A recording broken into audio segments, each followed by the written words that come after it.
Hi, and welcome to another in-studio tutorial from RecordingStudio.com. My name is Joe Mattimore, and I recently spent a day in the studio with our resident engineer, Jae Daniel.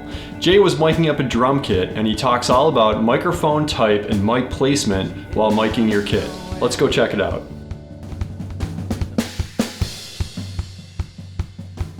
This is a Royer ribbon mic, figure 8. It's a little darker sounding mic, and on a hi-hat, that's what I'm looking to get today, because you're never struggling to find hi-hat in the mix, and if anything, you're trying to remove some of that. And so the figure 8 pattern is going to allow me also to put the null points of the mic where I don't want to pick things up, so I can adjust my mic so that if I want to try not to pick up other things, I can put the null points of this mic in that area. And it should just darken the hat up just a little bit versus putting your typical pencil condenser on there.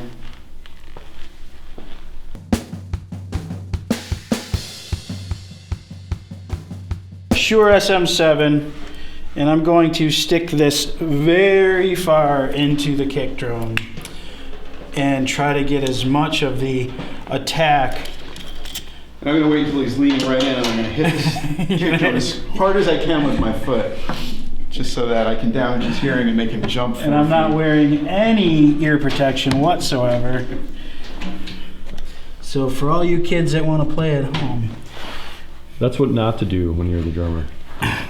yeah, normally we'd kick the drummer out of the room when we're miking up the kit. So I'm going to try and get this as close to the beater head. I shouldn't say as close, but really close to the beater head, to pick up all that smack. That's where I'm going to get all that top end that's going to cut through. So D112, pretty much a staple. And so I'll end up probably moving this mic a couple of times while we're getting sounds. But the idea is I'm going to get all that lower end information that I want.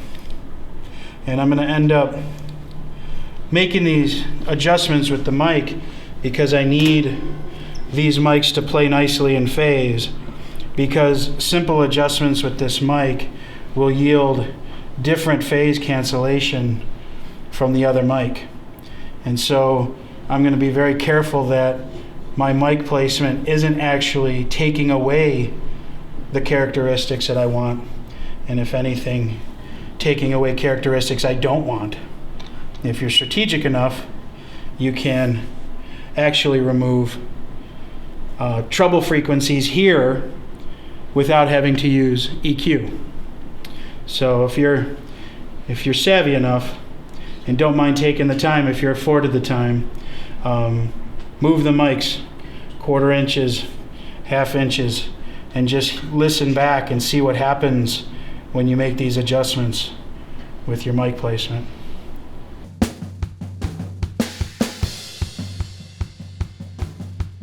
Nothing special going on here.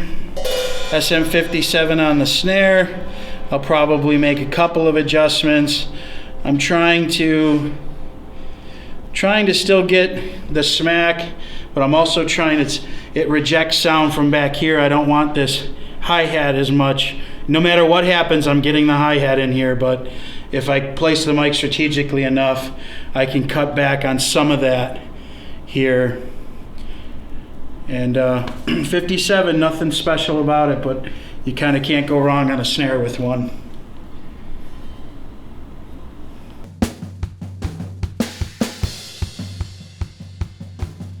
SM81, small diaphragm condenser, and I got a steep roll off on the bottom here because I don't want to pick up much of the low end information.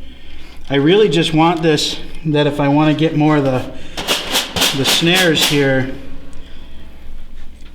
that I'm just going to have this to dial in if I need a little bit more of that. And the narrow focus of the mic too, is going to ensure that I'm only picking up a little bit of area here. And then there's, I don't know if you can see that, but I did use a steep roll off too, so I'm really only getting the mids and highs from this area here. And then if I want, I can dial in a little bit of that onto my snare sound later. I may or may not use it. It's there.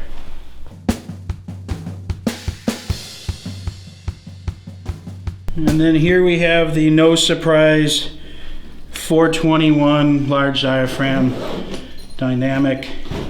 Pretty much the mic you've heard on toms for decades. Many, many, many moons have you heard this mic on toms.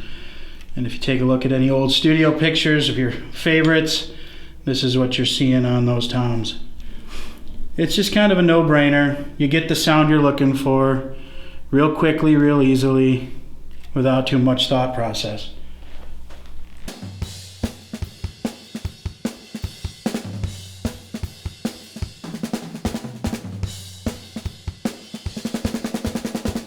And then finally, the AKG 441, popularized as the Elton John vocal mic, allegedly. But again, very similar to the 421 large diaphragm dynamic mic, also really great on toms.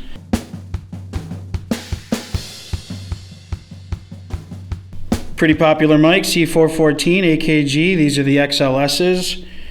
And one of my favorite mics, the 414 in general. It goes way back. And some of the early ones are pretty sought after. The first ones had CK12 capsules in them. Pretty sexy sounding mics. The BULS ones are a little darker. These are newer versions. I think the XL2s might be the newest ones out there now. And if I could only have one mic, one kind of mic to make a record with, I'd probably gravitate towards large diaphragm condensers and these 414s, especially if I could have several other of the 414s, I could make a whole record with them. They have a pattern switch on them and roll off on them. You can pad them, just a lot of versatility in this mic. And so in this room, which tends to have a little bit of low frequency buildup, low mid buildup in the room, I can take these really high and really try to just bring some air back to this. And I might start somewhere in that world with them. I guess I should mention too that we're going to be crudely checking phase. I don't get too crazy about it. I guess I sort of subscribe to Joe Barisi's idea that we're not going to get the tape measure out and measure the distance from the snare to each of the capsules. You can if you really want to be, clinical, I guess, about it. But I'm just going to, at some point, if you're working closely to the drummer with your overheads, you can use some sticks to measure. We'll probably take a mic cable to just double check to see that we are somewhat equidistant from the snare. And then, like I said earlier, you're going to move the mics after you hear things. You're going to hear something you don't like and you're going to move it until you do like it. And these are no different.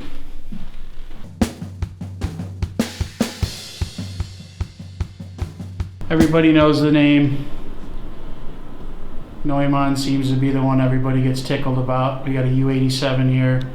One of the newer reissues, U47, 67, 87, all staples on all the records we grew up listening to. I'm going to use this 87 today in the room. I'm going to take it real tall. Try not to get too much low frequency information in my room mics today. So with this Neumann, I'm going to take that up. And then I'm also going to bring in this Telefunken M80, which is a dynamic that sounds like a condenser. It's just really sensitive, and it's got a wide frequency response. And I found it, a lot of people use it as a vocal mic, but I found it to be a little bit of a secret weapon in this room.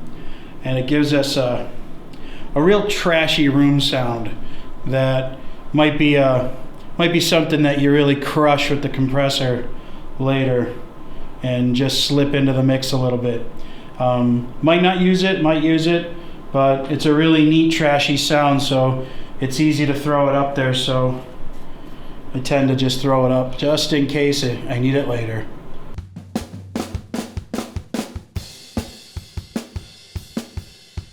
Now we've set the mics up in there and into our, we've got them patched in over there. They all hit a patch bay in the control room, which then all, interconnects with everything here. And so now we are in Pro Tools going to, on each track, decide where we have put things. So I've got both my kick mics on the 610s, both my snare mics on the Avalons. I've got my room mics on the Equinox, overheads over on the Hardy, and then I'm using the 8110 for the difference with all the toms and stuff. And so now I've just patched everything in, and so once we get everything in Pro Tools correctly, we'll get Poultry back in the room and we'll start getting some levels. Not be afraid of getting some of that top end there.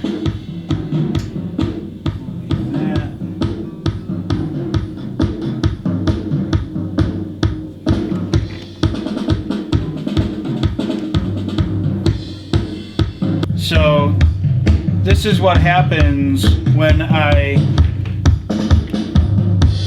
flip the phase. You're going to notice that we lost all the bottom end, and it's an easy way to decide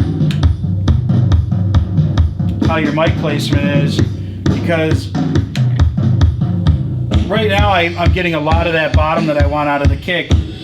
But once I track, I can actually take a look and see with the waveforms too, if I really am, how close I really am with those. And I can now go out and make adjustments to that outside mic and change how that bottom end sounds by what frequencies are being canceled and what frequencies are actually being amplified.